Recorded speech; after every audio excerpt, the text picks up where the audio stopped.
ini bersama-sama kita menjayakan pelancaran bulan STEM peringkat sekolah kita, sekolah kebangsaan Seri Terengganu. Baik. Tadi cikgu Ayu dah minta kamu sebut STEM. Bukan STEM yang kita post surat dulu tu. Okey, dulu post surat guna STEM kan, ada postcard. Post STEM yang paling murah dengan STEM 10 sen. Dulu kita nak lancarkan adalah apa? Bulan STEM. Sains, teknologi, engineering dan matematik. Okey. Kalau dalam bahasa Melayu dia, engineering itu apa? Kejuruteraan, sains, teknologi, kejuruteraan dan matematik. Okey, itu maksud STEM.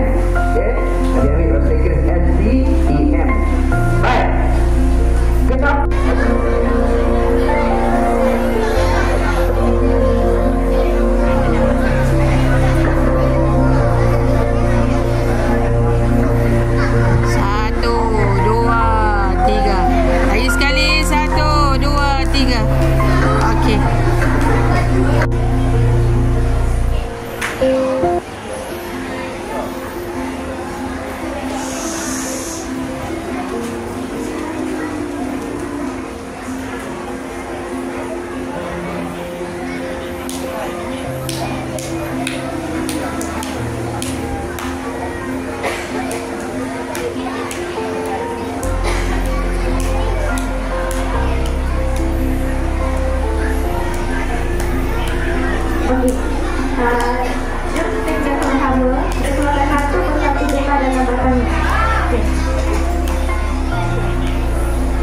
semua yang kita hafal